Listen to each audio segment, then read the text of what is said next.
Aksi demonstrasi yang dilakukan oleh aktivis mahasiswa yang tergabung dalam Pergerakan Mahasiswa Islam Indonesia atau PMII Cabang Jember ini dilakukan di pendopo Bupati setempat. Mereka melempari pendopo dengan telur busuk sebagai bentuk kekesalan terhadap Bupati yang tidak mau menemui demonstran.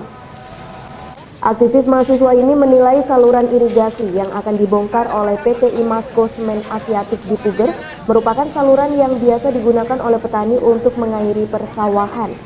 Sehingga jika dibelokkan, maka pengairan untuk petani bisa menjadi tidak maksimal bahkan kekeringan. Informasi dari masyarakat, pihak perusahaan sebenarnya menawarkan pembuatan 17 sumur bor.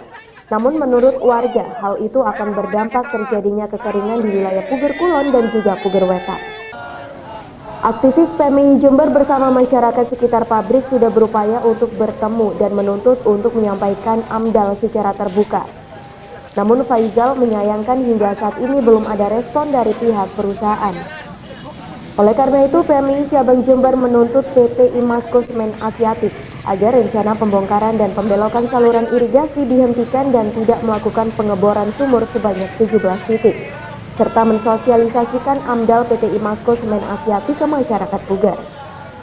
Apabila ini sampai dibelokkan beneran, sampai benar-benar terjadi, maka masyarakat Puger itu akan mengalami kekeringan. Ada satu solusi yang ditawarkan oleh masyarakat oleh pihak PT, yaitu penggalian 17 sumur bor.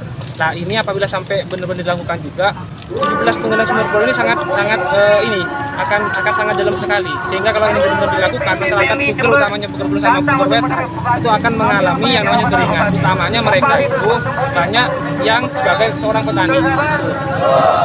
Jadi yang kita bawa hari ini sebenarnya kita menuntut upaya pembelokan itu agar dihentikan, digagalkan seperti ini. Sebelumnya demonstran juga berunjuk rasa di Gedung Dewan dan Pemkab Jember.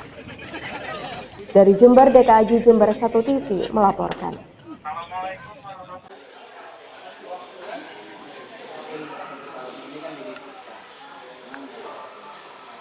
Kedatangan Dewan Kehormatan Penyelenggara Pemilihan Umum ke kantor Bawaslu dan KPU Jember ini untuk melakukan giat supervisi pasca pemilu 2019. Persoalan kurangnya logistik pemilu yakni surat suara menjadi sorotan khusus dan akan menjadi laporan hasil pelaksanaan pemilu di Jember. Menurut Ketua Bawaslu Jember Tobroni, kedatangan DKPP ke Jember ini untuk melakukan supervisi tentang sejauh mana pelaksanaan pemilu sehingga bukan dalam rangka sidak atau info apapun yang beredar di masyarakat. Ya, hanya dinamika apa aja yang kendala-kendala apa aja yang ditemui di di penyelenggaraan pemilu di daerah. Cuma itu aja sih. Ya, kita sudah laporkan bahwa banyak kekurangan logistik di tingkat TPS, bahwa banyak surat suara yang kurang. Nah, jadi itu yang menjadi akan dijadikan masukan nanti ketika evaluasi dengan Komisi 2. Yang paling parah adalah itu, Mas, surat suara yang kurang. Jadi banyak surat suara yang kurang yang akhirnya tidak bisa mencoblos kan dari DPK, terutama khususnya di DPK. Sementara itu saat dikonfirmasi terpisah, anggota DKPP Muhammad menyampaikan bahwa segala persoalan yang ditemui di daerah nantinya akan dievaluasi. Dari proses yang dilakukan dan kunjungannya itu, pihaknya berharap Jawa Timur tidak terdapat persoalan serius. Berdiskusi dengan teman-teman penyelenggara, di sini ketemu ketua dan anggota Bawaslu Jember. Habis ini mau bergerak ke teman-teman KPU. Ya, mudah-mudahan saja lah, Jember ini kan Jawa Timur khususnya itu kan barometer Indonesia.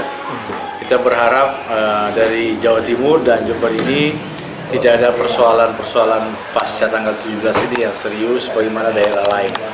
Kalau daerah lain termasuk luar negeri kita lihat ada beberapa yang harus PSU ya, pemilu susulan ya, surat suara yang tidak cukup. Nah, di sini laporan teman-teman tadi, alhamdulillah tidak ada yang kejadian luar biasa yang terlalu mengkhawatirkan.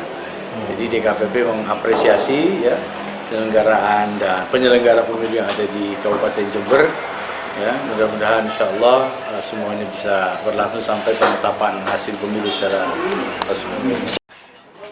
Dari Jember, DKAJ Jember 1 TV melaporkan.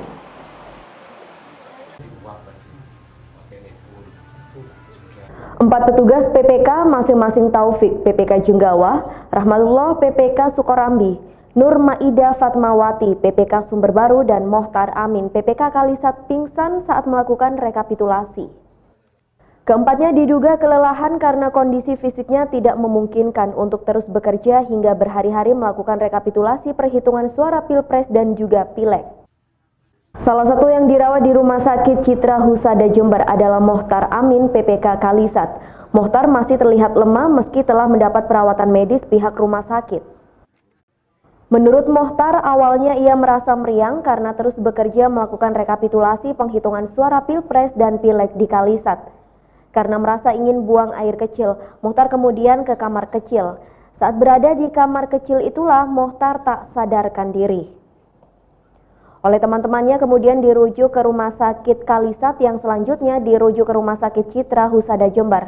Dari diagnosa dokter, selain kecapean, Mohtar juga menderita vertigo dan dehidrasi karena terus bekerja non-stop. Beruntung setelah mendapat pertolongan medis, lambat laun kondisi kesehatannya semakin membaik. Itu awalnya pening atau apa sih? Awalnya saya sudah memang nggak kuat karena meriang, batuk karena sudah 3 hari 3 malam kurang tidur, menjaga kotak itu dengan keliling dengan puspika. Tapi saya paksakan waktu hari penghitungan rekapitulasi kecamatan karena saya mempunyai tugas tanggung jawabnya untuk menjaga panel A. Saya paksakan, paginya sudah merasa meriang. Terus sekitar jam 12 saya akhirnya kembali ke PPK di ruang PPK belakang untuk digantikan posisi saya karena sudah tidak kuat, saya ketiduran. Ada setengah jam saya bangun mau ke kamar mandi. Setelah dari keluar kamar mandi sudah tidak tahu ceritanya, sudah saya pingsan. Sementara itu Ahmad Hanafi, Komisioner KPU Jember, meminta agar petugas PPK tidak memforsir diri untuk terus bekerja non-stop dan menyisihkan tenaganya untuk beristirahat sejenak. Sehingga sakit karena faktor kelelahan bisa dicegah dan ditanggulangi sedini mungkin. Yang dari Kalisat ya, atas nama Mohtar Amin itu terpaksa menjalani opname di rumah sakit karena kelelahan ya. Saya kebetulan menyambangi yang bersangkutan.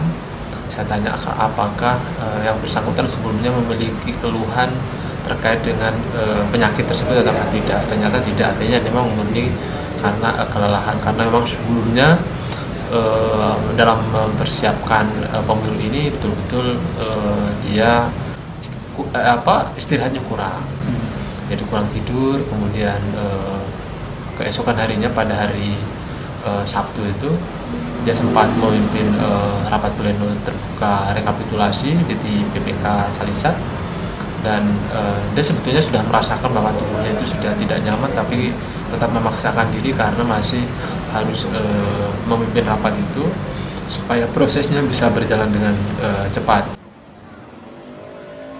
Dari Jember, Yudis Adi, Jember 1 TV melaporkan.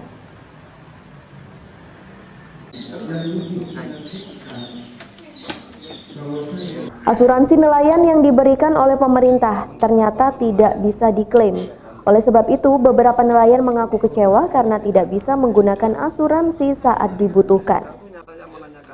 Seperti Nurul, anak nelayan ini mengaku akan mengklaim asuransi orang tuanya yang seorang sudah bertahun-tahun berprofesi sebagai nelayan. Orang tua Nurul sendiri sudah meninggal karena sakit. Oleh sebab itu dirinya berusaha mengurus klaim asuransi, namun prosesnya ternyata yang sulit.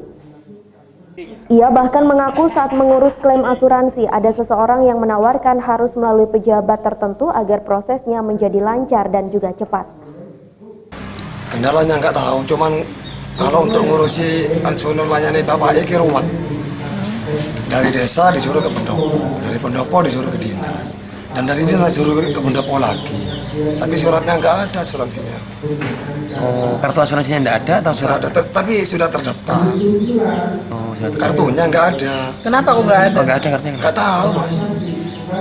Dulu sempat pernah nggak punya kartu itu? Nggak punya. Kalau untuk KKP ada, kartu nelayan ada. Oh, kartu nelayannya ada. Ada. Nah terus dulu kan kayaknya sudah pernah dibagikan tuh kartu asuransi nelayan itu. Pernah dibagikan. Ditarik lagi katanya sama pendopo. Alasannya ditarik lagi? Nggak tahu. Ada berapa yang ditarik waktu itu? 600. sekitar 600 kurang lebih. 600 kartu asuransi. Malahan untuk Puger Wetan sebagian orang yang memiliki kartu asuransi nelayan. Dari Jember, DKJ Jember 1 TV melaporkan.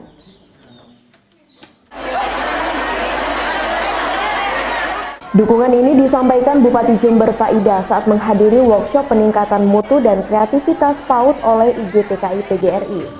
Dalam workshop ini diikuti ribuan guru PAUD dan TK se-Kabupaten Jember. Bupati mengapresiasi kinerja para guru PAUD dan TK ini dengan mendukung untuk peningkatan kompetensi guru TK dan PAUD tersebut melalui beasiswa yang telah dinikmati oleh 600 guru PAUD dan TK di Jember.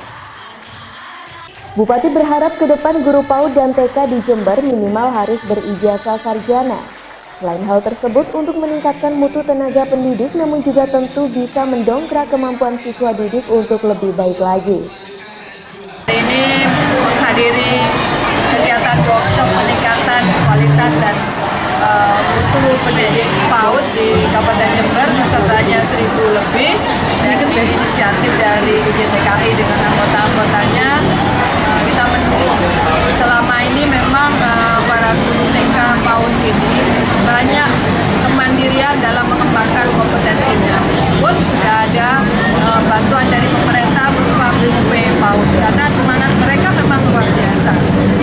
Mereka bervariasi dari yang mulai lulusan SMA sampai S2 pengajar PAUD. Pemerintah Kabupaten Jember mendukung kompetensi guru PAUD ini dengan memberikan beasiswa kurang lebih pada 600 guru PAUD, dan masih terbuka kesempatan karena saya inginkan seluruh guru PAUD di Kabupaten Jember ini minimal berpendidikan S1. Dengan gelontoran beasiswa ini tentunya harapan akan kualitas dunia pendidikan di Jember ke depan akan terpenuhi dan juga berefek kepada siswa dan siswi di Jember untuk mencetak generasi muda yang berkualitas. Dari Jember, Yudis Adi, Jember 1 TV melaporkan.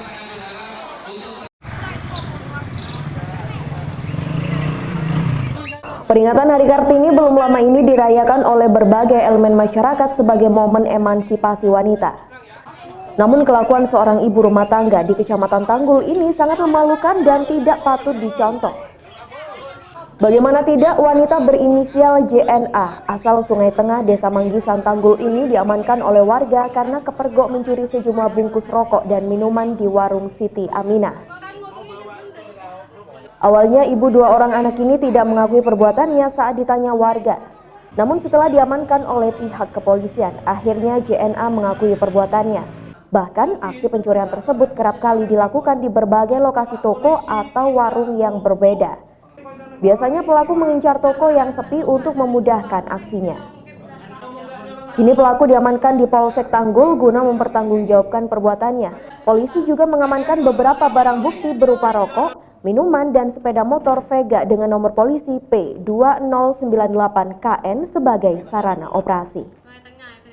Awal mulanya kita mendapat informasi dari masyarakat bahwa di Dusun Kerajaan Desa Tanggul Kulon telah terjadi pencurian beberapa merek rokok milik Loji City yang dilakukan oleh terduga bernama Jumiati, alamat Dusun Sungai Tengah, Desa Manggisan, Kecamatan Tanggul. Menurut informasi warga dan di toko sekitarnya banyak kehilangan beras dan lain-lain. Bagaimana dan? Kita masih menggali informasi dari masyarakat bagaimana nanti pengembangan daripada diduga pelaku untuk memberikan keterangan kepada penyidik untuk melakukan pengembangan lebih lanjut. Dari Tanggul, Bambang Sugiarto, Jember 1 TV melaporkan.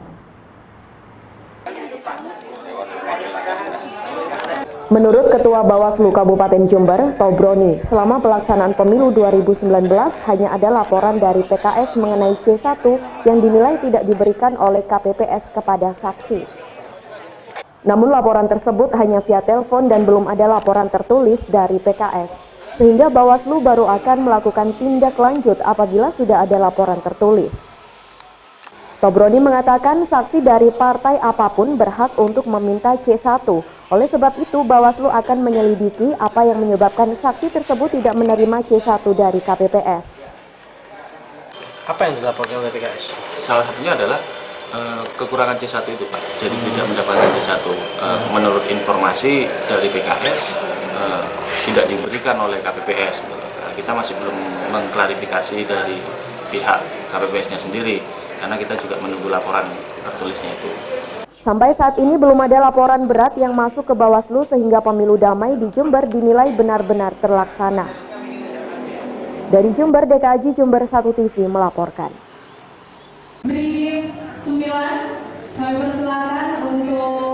Seperti yang baru diresmikan oleh Bupati Jember, yakni Kota Sinema Mall yang bertempat di Jalan Hayam Wuruk, Jember. Dengan konsep banyak menyajikan hiburan seperti bioskop serta wisata kuliner, diharapkan bisa menjadi destinasi wisata dalam kota untuk masyarakat Jember.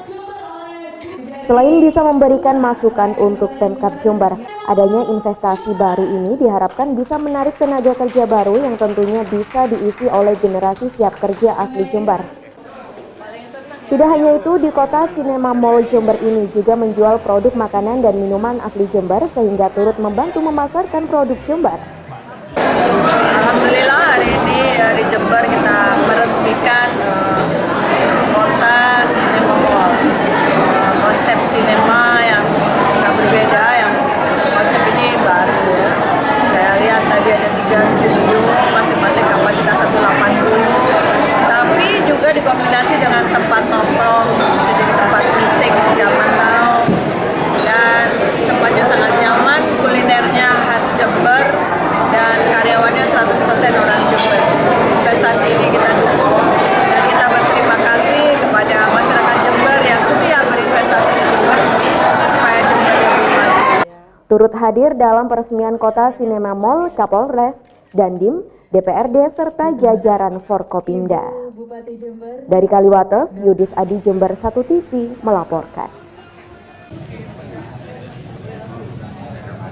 Warga Jalan Srikoyo, Kecamatan Patrang, Jember dikejutkan dengan kejadian pembunuhan yang menimpa Dadak Pratikno, usia 65 tahun warga setempat. Korban tewas dengan luka tusukan di bagian dadanya dan punggungnya. Polisi yang menerima laporan keluarga korban langsung mendatangi lokasi kejadian dan langsung melakukan olah tempat kejadian perkara serta memintai keterangan istri korban. Menurut istri korban, kejadian penusukan tersebut korban diketahui sedang menemui Bambang. Saat kejadian, istri korban sedang berada di dapur. Tak berselang waktu yang lama, kemudian istri korban melihat Bambang sedang mencuci tangan yang berlumuran darah di kamar mandi. Sontak istri korban bertanya kepada Bambang dan tanpa menjawab Bambang langsung lari keluar dari rumah korban. Menurut warga, korban tinggal hanya berdua dengan istrinya di rumah tersebut. Khususnya saya nggak tahu. Tahunya meninggal jam. Tadi jam saya ke toko material beli material, tahu-tahu kok ramai orang di sini, katanya ada pembunuhan. Begitu saya lihat kok nggak bisa masuk, udah banyak polisi. Ya udah gitu aja. Dulu bekas bos saya aja, ya. Kalau yang tinggalnya Mbak Dia, istrinya, sama lama saya udah nggak kesini ya, kayaknya berdua gitu. Berdua ya, sama istrinya. Guna kepentingan penyidikan, jasad korban dibawa ke Rumah Sakit Dr. Subandi Jember untuk dilakukan otopsi. Kini anggota unit Reskrim Polres Jember masih melakukan pengejaran terhadap pelaku yang identitasnya sudah diketahui. Dari Jember, DKAJ Jember 1 TV melaporkan.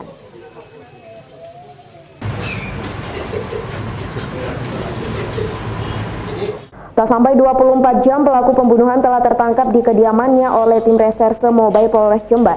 Saat ditangkap, pelaku atas nama Bambang warga Patrang ini sedang bersiap untuk kabur keluar Jember.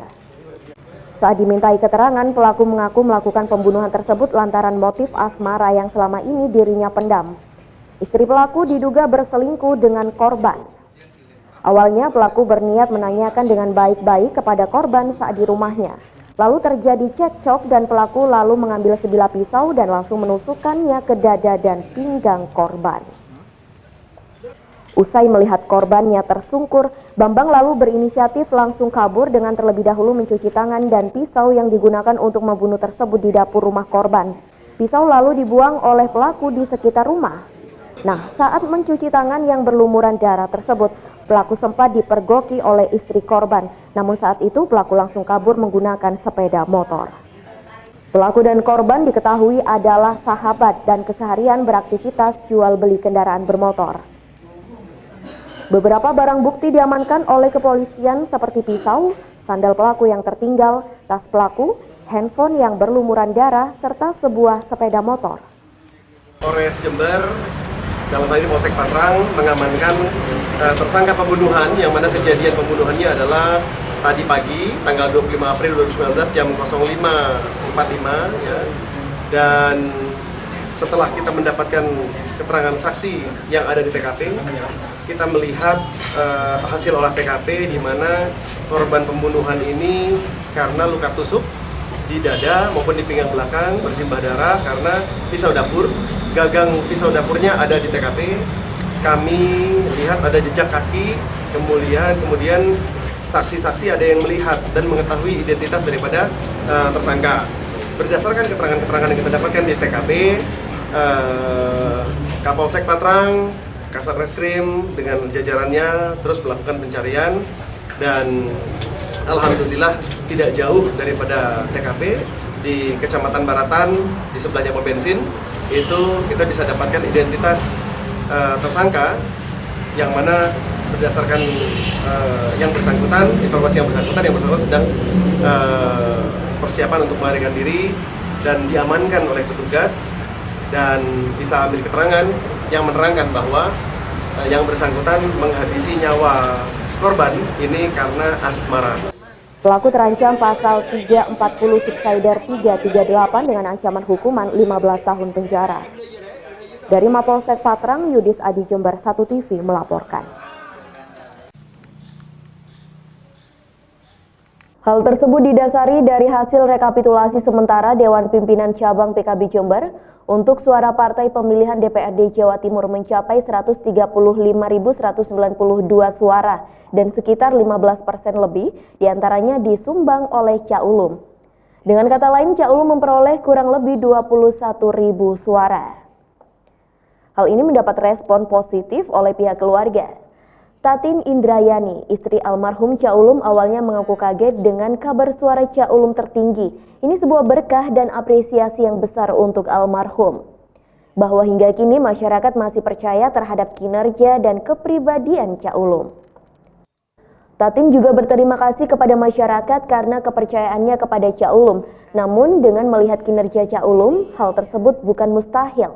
Karena selama menjabat di DPRD Jawa Timur, Cak Ulum selalu merawat konstituen dengan baik, belum lagi terkait kinerja dan kebijakannya selama ini selalu diterima oleh masyarakat.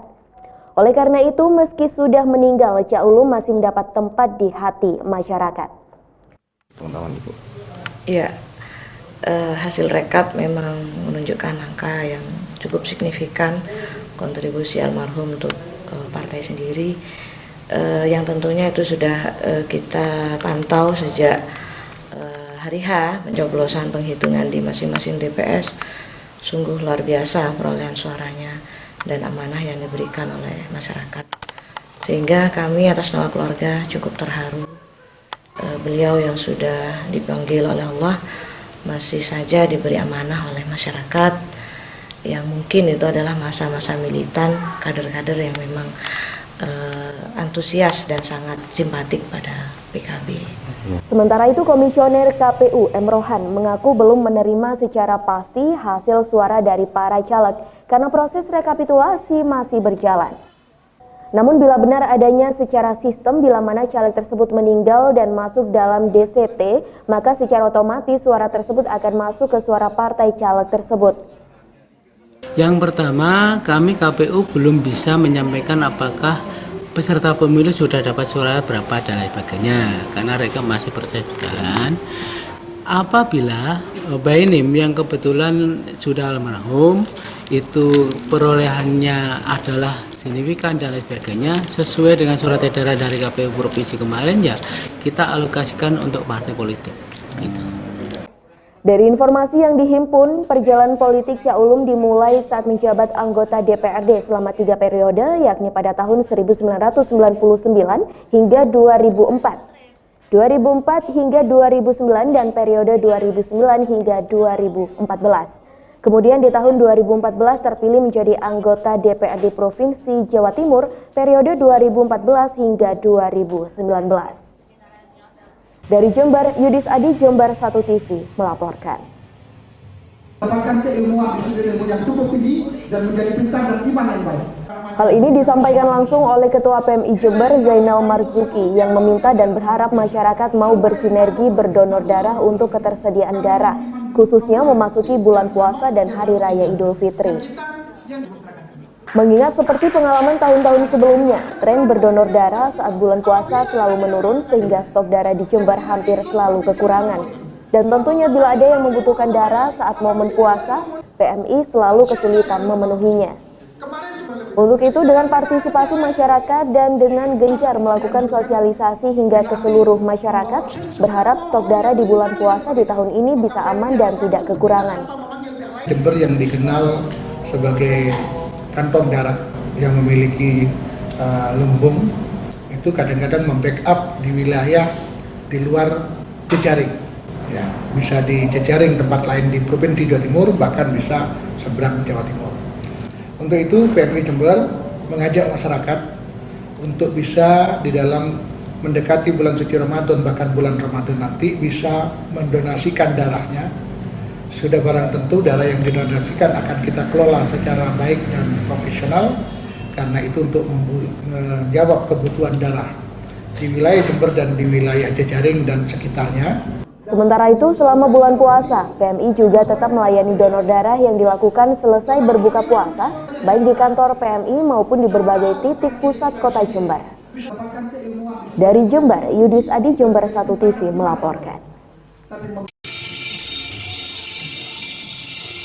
Di Desa Balung Kulon, Kecamatan Balung, saat ini dapat dijuluki dengan Desa Sentral Industri, yang mana sejumlah sekitar 50 kepala keluarga warga desa setempat memproduksi alat dapur, alat pertanian, dan juga alat musik tradisional seperti alat musik hadrah, kentongan, dan juga alat musik djembe.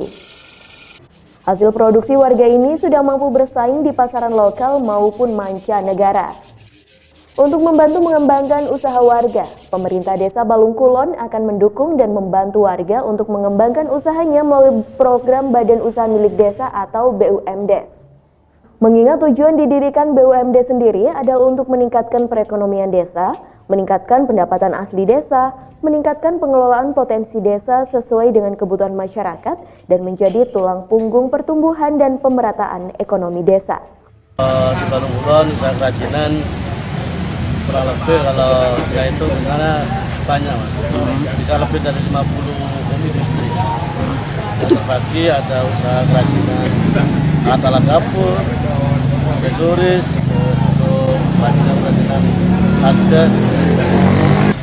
Usaha kita dengan mendirikan BUMDes di tahun 2017 itu alhamdulillah dengan adanya BUMDes sedikit mulai ada para pengrajin yang terangkat dalam usahanya, baik pemasaran, karena BUMDes kita adalah memberikan pembelajaran melalui perdagangan online, baik yang langsung maupun yang tidak langsung. Dari Balung, Bambang Sugiarto, Jember 1 TV melaporkan.